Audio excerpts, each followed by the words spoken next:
तो दोस्तों, क्योंकि सांस भी कभी बहू थी सीरियल के आज के एपिसोड की शुरुआत वहीं से होती है जहां तुलसी पार्थ को सीधे सवाल करती है कि क्या तुम्हारे मन में वैष्णवी के लिए अब भी थोड़ी सी जगह है। तो इस सवाल पर पार्थ कहता है कि नहीं बा, कुछ भी नहीं है। वो तुलसी को यकीन दिलाता है कि उसे वैष्णवी से अब कोई लेना देना नहीं है। वो उसकी परवाह तक नहीं करता। उसके होने या ना होने से रत्ती भर का भी उसे फर्क नहीं पड़ता। इतना ही नहीं, पार्थ एक कदम और आगे बढ़ाकर कहता है कि अगर बाघ और रियांश और वैष्णवी का रिश्ता करवाना ही है तो वो खुशी खुशी करवा सकती है। हालांकि वो ये भी जोड़ता है कि अगर उसकी राय माने तो ये फैसला सही नहीं है, लेकिन फिर भी वो अपनी तरफ से इस रिश्ते को बेस्ट विशेष देता है। और फिर अपने टूटे हुए दिल पर पत्थर रखकर पार्थ सीधा रियांश और वैष्णवी के पास जाता है। उनके सामने खड़े होकर एक झूठी मुस्कान के साथ वो कहता है, ऑल द बेस्ट दोनों को, हमेशा खुश रहना। ये शब्द किसी दुआ से ज्यादा एक ताने की तरह लगते हैं। इतना बोलकर पार्थ वहां से निकल जाता है और इधर पार्थ के जाते ही नंदिनी का सब्र जवाब दे जाता है। वो तुलसी से पूछती है, आप ये क्या कर रही है माँ? आपको उसकी हालत नहीं दिख रही? आपको उसका दुख नजर नहीं आ रहा है क्या? लेकिन तुलसी का नजरिया बिल्कुल अलग होता है। वो नंदिनी को समझाती है कि उसे पार्थ भी दिख रहा है और वैष्णवी भी दिख रही है। वो नंदिनी को एक औरत के नजरिए से सोचने को कहती है। तुलसी याद दिलाती है कि सगाई पार्थ ने तोड़ी थी, लेकिन समाज की नजरों में वैष्णवी के चरित्र पर कीचड़ उछाला जा रहा है, चाहे वो फैक्ट्री हो या चौल। वो कहती है कि आज नहीं तो कल वैष्णवी की शादी तो होनी ही है, और अगर रियांश आगे बढ़ रहा है और वैष्णवी भी राजी है तो वो इस रिश्ते में रुकावट कैसे बन सकती है। इस पर नंदिनी दोबारा कहती है, मतलब आप सिर्फ वैष्णवी के बारे में सोच रही हो, पार्थ के बारे में नहीं? वैष्णवी के साथ बुरा हुआ लेकिन पार्थ तो खुश है, आप ऐसा सोच रही हो ना? आप समझ क्यों नहीं रही हो माँ कि पार्थ और वैष्णवी की सगाई हो चुकी थी, उसका दिल टूटा है और वो बहुत पेन में है। तभी इतने में दामिनी बीच में कूद पड़ती है। वो नंदिनी पर तंज कसते हुए कहती है कि जब फैसला हो ही गया है तो वो ये बेवजह का बवाल क्यों खड़ा कर रही है। और फिर दामिनी वो जख्म कुरेदती है जो सबसे ज्यादा दुखता है। वो कहती है कि वैसे भी इस घर में तो ये होता ही रहता है, एक लड़की को एक भाई से लेकर दूसरे भाई को दे दिया जाता है। और तुम्हें भी तो पता है ना ये बात। तुमसे पहले तानिया थी, तुम्हारी शादी करण से हुई, फिर उसके बाद करण की शादी तानिया से हुई, तुम्हारी शादी फिर अंश से करा दी गई, अंश गया तो तुम फिर से करण के पास चली गई, फिर पता नहीं कुछ और हुआ और फिर दोबारा करण और तानिया की शादी हो गई और अब तुम और करण फिर से एक साथ हो। कैसे कर लिया ये तुमने नंदिनी? तुम कैसे एक भाई और दूसरे भाई के बीच में आसपास आती जाती रहती हो? ये शब्द नंदिनी के बर्दाश्त की आखिरी हद तोड़ देते हैं। उसके चरित्र पर किया गया यह हमला इतना घटिया था कि वो खुद पर काबू नहीं रख पाती और सबके सामने दामिनी के गाल पर एक जोरदार तमाचा जड़ देती है। पूरा परिवार हैरान नजर आता है। घर में शांति की जगह एक झन्नाटेदार थप्पड़ की गूंज होती है। नकुल इधर अपनी माँ को संभालने आता है, लेकिन दामिनी उसको चुप करा देती है और गौतम को लेकर अंदर चली जाती है। अब बारी थी तुलसी की। गुस्से और निराशा से भरी तुलसी नंदिनी से सवाल करती है, ये क्या किया तूने नंदिनी? वो कहती है कि आज तक इस घर में किसी बहू ने दूसरी बहू पर हाथ नहीं उठाया था। तुलसी अपनी निराशा जताते हुए कहती है कि उसे नंदिनी से ऐसी उम्मीद बिल्कुल नहीं थी, और इतना कहकर वो भी वहां से चली जाती है। माहौल में फैले इस तनाव के बीच नियति पहले वैष्णवी को संभालती है और उसको आराम करने भेजती है। लेकिन जैसे ही वैष्णवी जाती है, नियति की नजर रियांश पर पड़ती है, जिसके चेहरे पर एक शातिर मुस्कान होती है। नियति सीधा उसके पास जाकर पूछती है, ये क्या ड्रामा चल रहा है रियो? नियति का पूरा यकीन है कि वैष्णवी को चौल से निकलवाने और उसकी बदनामी करवाने का आइडिया रियांश का ही था। वो उसे चेतावनी देती है कि देखो तुम्हारे लगाए आइडिया की आग कहां तक फैल गई है।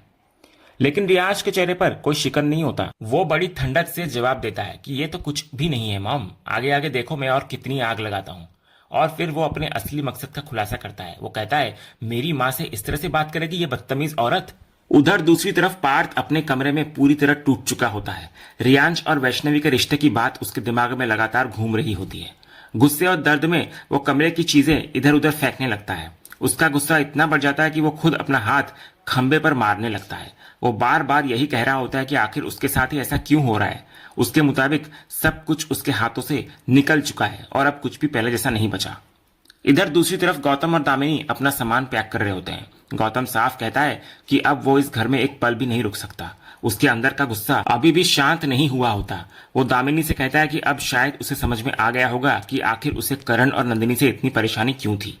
फिर वो नंदिनी द्वारा दामिनी को मारे गए थप्पड़ का जिक्र करता है और कहता है कि उसकी इतनी हिम्मत कैसे हो गई।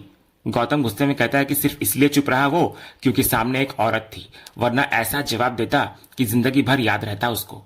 फिर वो अफसोस जताने लगता है कि शायद इस घर में वापस आने का फैसला ही गलत था उसका। इसी दौरान तुलसी वहां पहुंचती है। वो गौतम को समझाने की कोशिश करती है और पूछती है कि वो आखिर क्या कर रहा है और बात को और क्यों बढ़ा रहा है। लेकिन गौतम का दर्द बाहर आ जाता है। वो कहता है कि पूरे परिवार के सामने दामिनी का अपमान हुआ है। नंदिनी उम्र में भी छोटी है और रिश्ते में भी छोटी है, फिर भी उसने हाथ उठा दिया दामिनी पर। इतना सब होने के बाद भी अगर उनसे ही समझदारी की उम्मीद की जाए तो ये गलत है। फिर गौतम तुलसी से सवाल करता है कि अगर यही काम दामिनी ने किया होता तो क्या तब भी वही बात होती? क्या तब भी करण को इसी तरह समझाया जाता? तो इस पर तुलसी सिर्फ यही कहती है कि अभी सबको मिलकर इस मामले को संभालना होगा। इसके बाद वो गौतम से कहती है कि वो दामिनी से अकेले में बात करना चाहती है। गौतम मान जाता है, लेकिन जाते जाते एक बात जरूर कहता है कि ये थप्पड़ सिर्फ दामिनी पर नहीं पड़ा, बल्कि उसके पूरे परिवार के सम्मान पर पड़ा है। इतना बोलकर वो वहां से निकल जाता है। इसके बाद तुलसी दामिनी के पास आकर बैठती है। वो कहती है कि वो मानती है कि जो हुआ गलत हुआ, नंदिनी को हाथ नहीं उठाना चाहिए था, लेकिन वो ये भी कहती है कि घर छोड़ देना किसी समस्या का हल नहीं है। इस पर दामिनी पूछती है कि फिर हल क्या है? क्या वो यहीं रुके और रोज अपमान सहती रहे? क्या वो रोज खुद को जलील होते देखती रहे?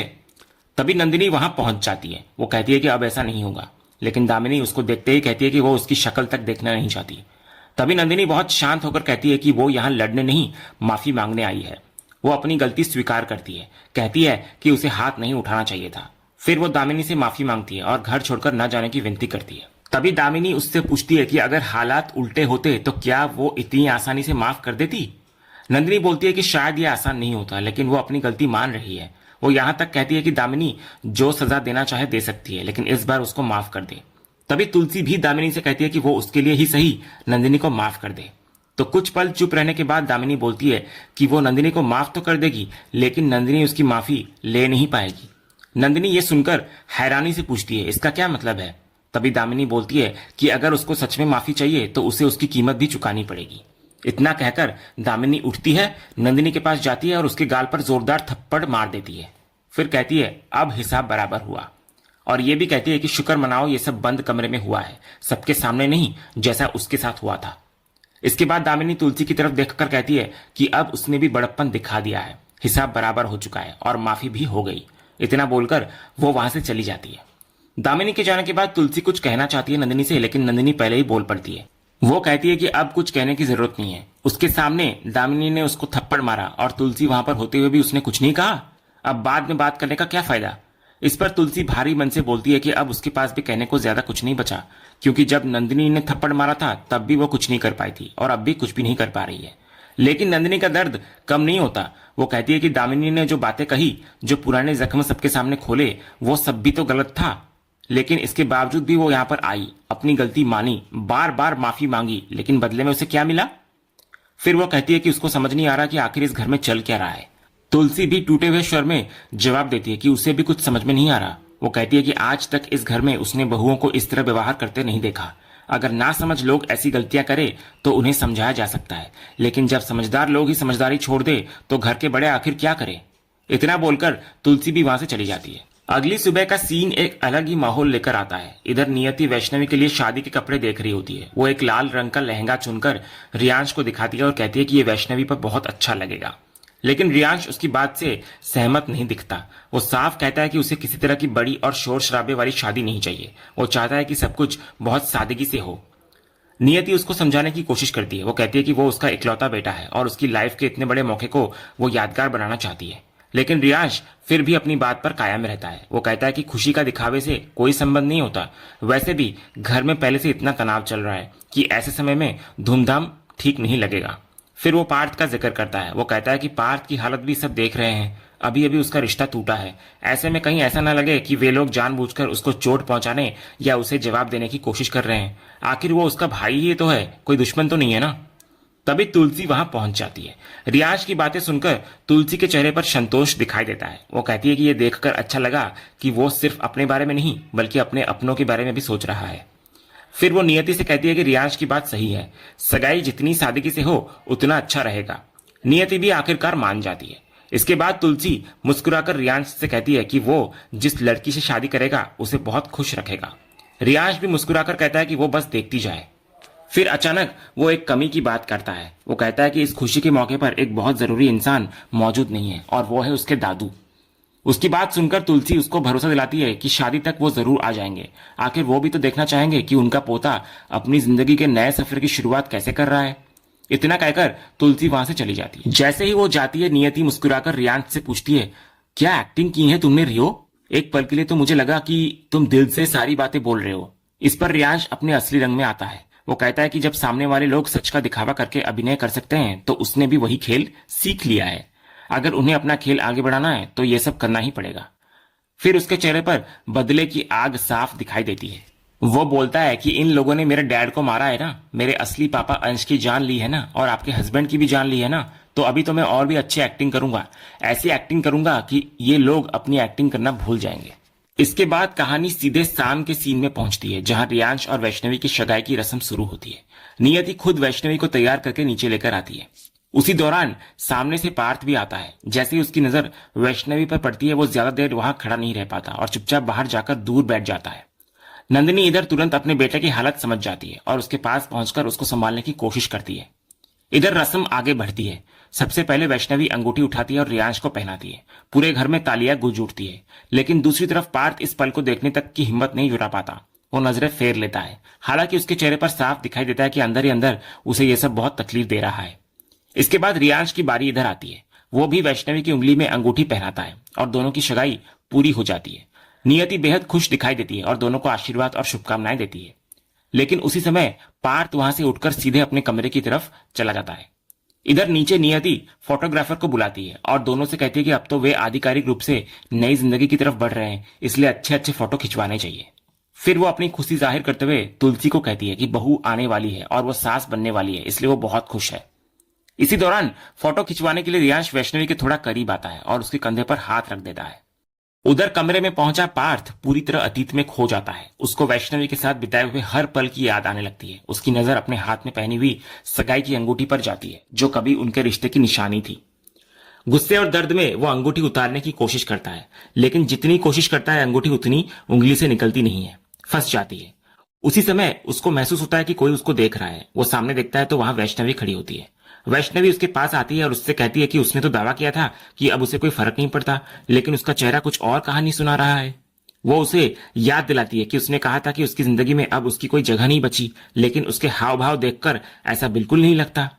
तो पार्थ तुरंत अपनी भावनाएं छिपाने की कोशिश करता है और कहता है कि उसे सच में कोई फर्क नहीं पड़ता, लेकिन उसकी आंखें उसकी बात का साथ नहीं दे रही होती। तब वैष्णवी उसकी अंगूठी की तरफ इशारा करती है। वैष्णवी कहती है, तो फिर अंगूठी क्यों उतार रहे थे? जब मुझसे कोई रिश्ता नहीं तो मुझसे जुड़ी हुई कोई चीज भी तुम्हारे लिए कुछ नहीं, यही लिखा था ना तुमने लेटर में। तो फिर तो बस ये एक ज्वेलरी का टुकड़ा हुआ, तो क्यों उतार रहे थे इसे? या फिर तुम्हें फर्क पड़ता है? पार्थ वैष्णवी की तरफ देखकर बोलता है कि बोला ना कि नहीं पड़ता फर्क, लेकिन पार्थ की आंखें कुछ और कह रही होती है। इधर वैष्णवी बोलती है कि अच्छी बात है, तुम्हारे लिए भी अच्छा है और मेरे लिए भी। तुम अपनी लाइफ में मूव ऑन करो और मैं भी अपनी लाइफ में मूव ऑन करूंगी। इतना बोलकर दोनों अलग अलग अपने अपने रास्ते चले जाते हैं। उधर पार्थ जब नीचे आता है तो तुलसी उसको देखकर पूछती है, तू ठीक तो है ना? लेकिन पार्थ झूठ बोलता है कि कचरा चला गया था आंख में, और इतना बोलकर वो वहां से निकल जाता है और तुलसी बस उसको जाते हुए देखती रह जाती है। और इसी सीन के साथ आज का ये एपिसोड यहीं पर खत्म होता है। तो दोस्तों, आपको आज के एपिसोड का कौन सा सीन सबसे ज्यादा पसंद आया, हमें कमेंट बॉक्स में जरूर बताएं। अगर आप क्योंकि सांस भी कभी बहुती के फैन हैं और कोई भी अपडेट मिस नहीं करना चाहते तो हमारे इस चैनल को सब्सक्राइब करना ना भूलें और बेल आइकन को भी जरूर दबाएं। हम मिलते हैं अगले एपिसोड के अपडेट के साथ। तब तक के लिए धन्यवाद।